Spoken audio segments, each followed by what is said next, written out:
So this week, a woman left a comment under one of my videos where she said that I gave the impression that sex was a war zone. And I wanted to address this directly in this video because sex is one of the biggest invisible contracts that women have to navigate in this life. Okay, there are lots of invisible contracts around sex that women have inherited, and we are, through enforcement, repetition, incentive, reward, we are pressured into obeying in order to survive, in order to be accepted, okay, in society.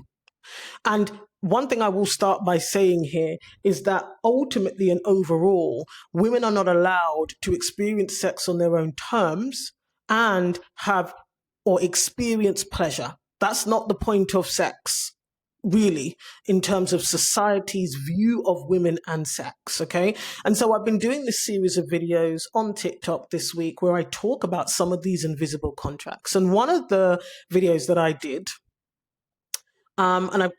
was really about the fact that a lot of the time, women are disbelieved when they share certain experiences when it comes to sex, okay? They're disbelieved, okay, when they say, I felt violated, or that experience was painful, it wasn't consensual, or even if it was consensual, it was not enjoyable. There was discomfort, there was pain. And you are often dismissed, diminished, ignored. You're told that you're exaggerating, you're oversensitive, you're overthinking. And so I kind of talked about some examples of this. And one of the things that actually led me to talk about this publicly was I had seen something come up on my feed about bisexual men. And there were quite a few bisexual men discussing their experiences when it comes to intimacy with other men. And what came out of those conversations, for me, light bulbs went off. And actually, for me, it was hugely validating, because there are some bisexual men, and I came to understand after doing this video that this is something that is often talked about inside the LGBTQI plus community, particularly amongst men, and even amongst gay men, bisexual men, and actually even amongst lesbians, was about penetration, okay?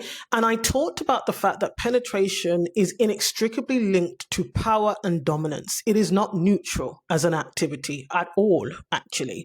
And what happened was, when I was going down this rabbit hole of research after seeing that one video, this bisexual man said he actually prefers not to be intimate with other men because of how unsafe, uncomfortable at times that experience is, because of the dynamic of penetration and power. Right? Now, I loop this back around to the fact that I was saying that women are often dismissed when they share their experiences of being with a man. And quite often, heterosexual men do not understand this because they're not with men, right? And unless you've ever been alone with a man, especially when there's like this shift energetically, okay? And there's two elements to this that I talked about in the video. One is when a man is in an aroused state. And the other piece is when a man has the intent to seek release using your body. And energetically, what that shift feels like when you are the woman in the situation. Now, I want to be very clear here. Like I say, the experience that I gave obviously was in a non-consensual scenario, right? And I talked about the vacancy in the eyes. I talked about, it's a very visceral experience. And I know this can make people feel really uncomfortable, and it does call for maturity, this conversation. And this is the reality that I don't think is discussed enough, and why people don't understand why these experiences can be very violating, okay, the depth of violation. But also what was interesting is that in the comments, there were women who had remained virgins until marriage and experienced something very similar. So even in the dynamic of consensual sex, the experience was traumatic for their body and their nervous system. I want to read some of the comments that came up, because it certainly, for me, I knew I wasn't going crazy. Okay. And my first assault was 7 years ago. And so I've had a long time to think about it privately, of course, and I've journaled about it. And it was the first time I'd spoken about it publicly. And like I said, the video went viral. Okay. And there were people of all kinds in the comments sharing their experiences about this. And it's so important, I believe, because this is the type of education, as it were, like this practical intelligence about intimacy that isn't even passed down often to girls or boys, but particularly to girls, because the experience I was describing or trying to describe, because it is very visceral. And actually, your nervous system might not know the difference, whether it's consensual or non-consensual. The feeling in your body, the sensations, as I say, the energy that shifts when you are with a man, okay? And as I say, if he is in an aroused state, and or if he has the intent to seek release using your body. Because in those moments, okay, your comfort, your pleasure, your dignity, that's not a priority in a non-consensual situation, and even sometimes in consensual situations, because of the socialization around sex, one, for different genders, but two, like I said, the fact of the matter is, penetration is not neutral. It is not neutral, and we can see this, and it was so funny because I'll get to the comments in a moment. And I'm going to do a series on this. I've been asked to do a series on this because there's so many parts to this in terms of what women are taught about sex and how women are prepared for sex and the reality of sex, the unfortunate reality of sex, and also, as I say, intercourse more specifically. Someone stitched, one of my kind of peers stitched a video, and she talked about Heated Rivalry, which is that show. I've never watched it myself, but a show that was really popular when it came out. And I believe it depicted this relationship between two men. And she made the point that a lot of the commentary around the sex scenes in particular, a word that was used by a man, I think some men watching, was barbaric. You see, and this is the thing, when you even think about the words that are often used around to describe sex, the adjectives that are used to describe sex, they are usually on the aggressive and violent side of things, okay? And so when you have not been taught about that element as a woman, as a young woman, and I say it applies whether you are abstaining into a marriage, because intercourse is intercourse.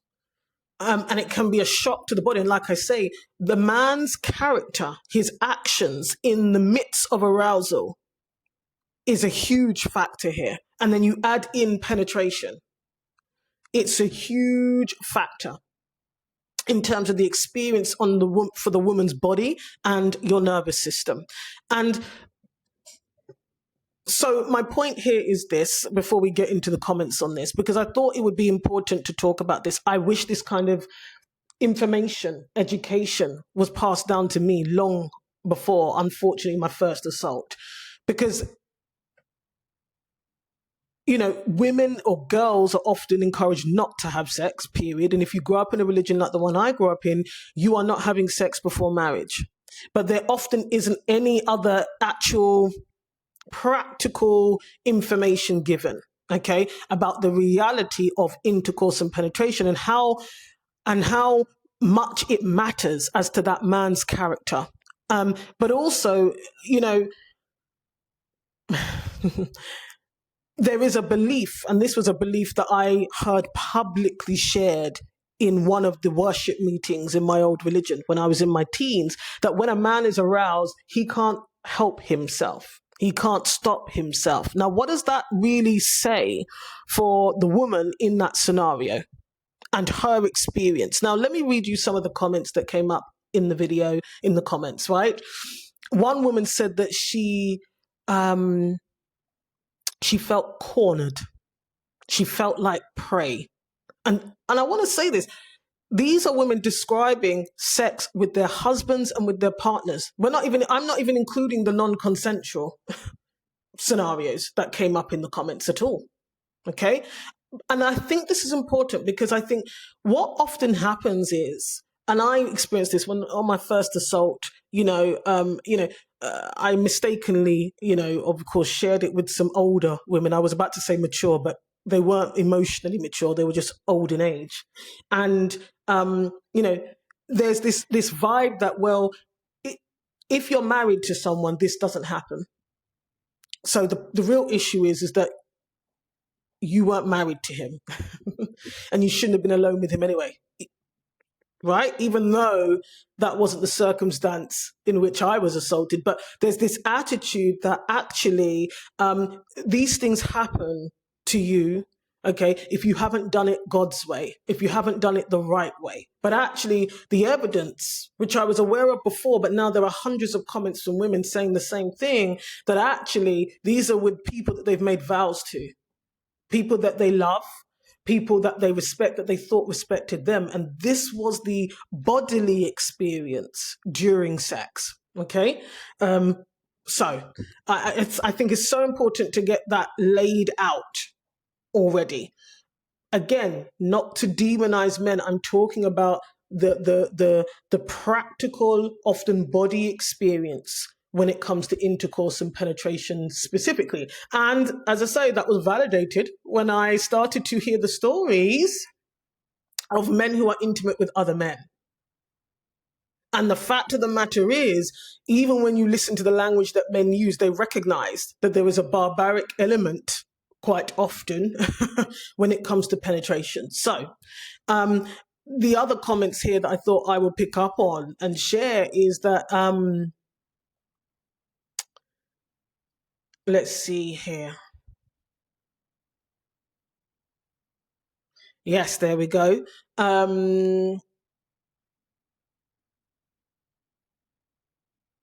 One woman said that her body and mind have never recovered from that first experience. Those were her words. Another woman said that she felt completely alone and isolated in that experience, that she didn't recognize her partner. Another woman talked about the resentment that she has felt ever since. I think this stuff is very important. And like I say, often women are told that they're overthinking, that they're exaggerating. All right. And one of the more deplorable things I've actually seen a lot of, Christian influencers, Christian pastors, when they talk about sex in marriage, they will say that the woman needs to endure pain during sex so as not to make her husband feel bad. Okay, we have a real issue when it comes to sex and women and the way women are conditioned and socialized to navigate sex. Often, as I say, it has nothing to do with your own pleasure and your own dignity. The idea really is that you are there to serve a man's sexual needs. And when I said this in the video, quite a few people picked up on the language that I used, where I said, when a man's intent is to seek and achieve release at the expense of your body, that energy, being in the presence of somebody with that intent, is not pleasant. It really isn't pleasant, okay? And it can really stay with you.